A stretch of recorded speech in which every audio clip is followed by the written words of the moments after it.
अस्सलामुअलैकुम तमाम देखने वालों को।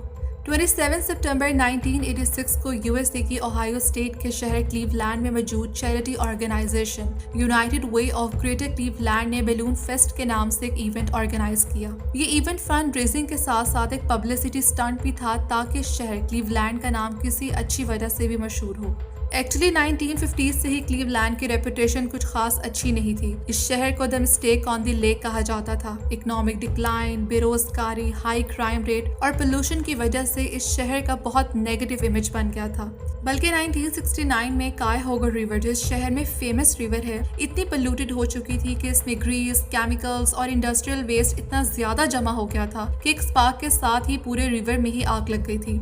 और इस शहर का फाइनेंशियल क्राइसिस इतना बढ़ गया कि 1978 में क्लीवलैंड यूएसए का पहला बड़ा शहर बना जो डिफॉल्ट हो गया था और इस शहर की स्पोर्ट्स टीम अपना हर मैच हार जाती थी। अब क्लीवलैंड के इस नेगेटिव रेपुटेशन को पॉजिटिव में कन्वर्ट करने के लिए United Way of Greater Cleveland organisation ने बैलून फेस्ट का इवेंट ऑर्गेनाइज किया, जिसमें लाखों बैलून्स आसमान की तरफ छोड़े जाने थे। एक्चुअली इस इवेंट से एक साल पहले 1985 में डिज्नी ने डिज्नीलैंड की 30th एनिवर्सरी को सेलिब्रेट करने के लिए स्काई फेस्ट के नाम से न्यूयॉर्क में इवेंट ऑर्गेनाइज किया था, जिसमें 1 मिलियन 10 लाख बैलून्स को रिलीज किया गया। और ये इवेंट बहुत ज्यादा सक्सेसफुल रहा, काफी पॉजिटिव रिस्पांस मिला था और लोगों ने स्काई फेस्ट को बहुत ज्यादा पसंद किया और इसने गिनेस वर्ल्ड रिकॉर्ड में अपना नाम भी रजिस्टर करवा दिया था। इसी से इंस्पायर होकर Cleveland balloon fest 86 event organise किया गया। इस बैलून फेस्ट की तैयारी में लगभग 6 महीने लगे। इस दौरान 25,000 वॉलंटियर्स, जो ज्यादातर हाई स्कूल के स्टूडेंट्स थे, उन्होंने बैलून्स को हीलियम से भरने का काम किया। क्लीवलैंड के पब्लिक स्क्वायर में एक रेक्टेंगुलर स्ट्रक्चर बनाया गया जो एक सिटी ब्लॉक के बराबर था। इस स्ट्रक्चर का साइज 250 फीट बाय 150 फीट था और ये 3 स्टोरी बिल्डिंग तक ऊंचा था। इस स्ट्रक्चर को वोवन मेश नेट से कवर किया गया और 1.5 million 15 lakh helium field balloon को इस मैसिव नेट में रखा गया। 27 सितंबर 1986 वो दिन आ गया जब 1.5 मिलियन बलून्स इकट्ठे फिजा में छोड़े जाने थे।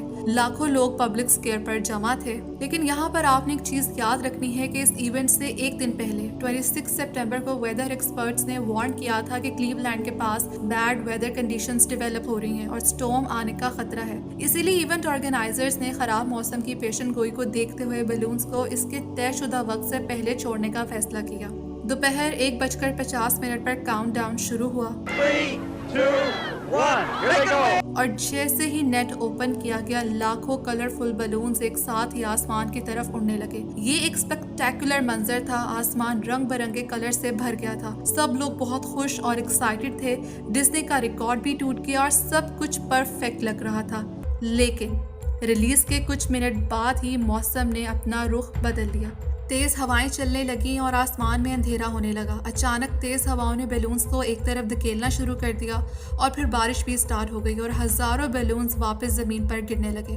1.5 मिलियन बैलून्स हर तरफ फैल गए। सिचुएशन इतनी खराब हो गई थी कि एयरपोर्ट पर फ्लाइट ऑपरेशन रोक दिया गया क्योंकि एयरपोर्ट के रनवे पर बैलून्स फैल गए थे। क्लीवलैंड की रोड्स ब्लॉक हो गई थी क्योंकि हर तरफ बैलून्स गिर रहे थे और बिखरे हुए थे।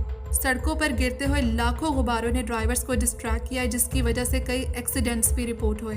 इसी दिन ही एक और ऐसा इंसिडेंट भी हुआ जिसकी वजह से ये इवेंट डिजास्टर बन गया। इसी दिन 2 मछेरे लेक ईरी के पास फिशिंग करते हुए तूफान की वजह से लापता हो गए थे। कोस्ट गार्ड और रेस्क्यू टीम्स को इत्तला मिली तो उन्होंने लेक ईरी में सर्च ऑपरेशन शुरू किया।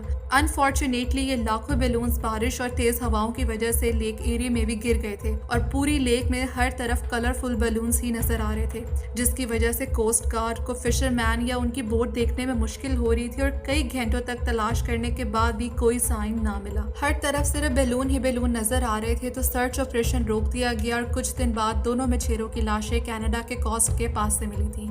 ये बैलून फेस्ट क्लीवलैंड के इमेज रेपुटेशन को बेहतर करने के लिए ऑर्गेनाइज किया गया था, लेकिन इस इवेंट ने मजीद बदनामी में इजाफा कर दिया। बल्कि यूनाइटेड वे ऑफ क्लीवलैंड को काफी लॉ सूट्स को फेस करना पड़ा। दोनों मछेरों की फैमिलीज ने इवेंट ऑर्गेनाइजर्स पर केस कर दिया। फार्म हाउस के ऑनर ने भी लॉ सूट फाइल किया क्योंकि ये बैलून इनके फार्म में गिरे, जिधर घोड़े डर के इधर उधर भागे और जख्मी हो गए। कई ड्राइवर्स जिनकी गाड़ियों का एक्सीडेंट हुआ उन्होंने भी केस फाइल किए और United Way of Greater Cleveland को इन सब को कंपनसेट भी करना पड़ा।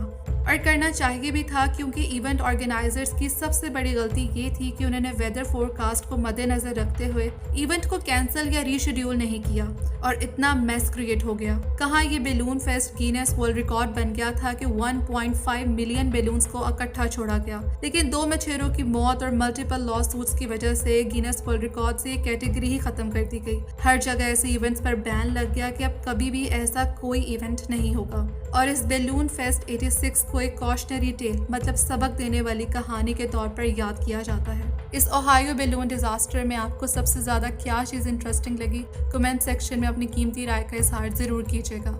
अगली वीडियो तक के लिए अल्लाह हाफिज।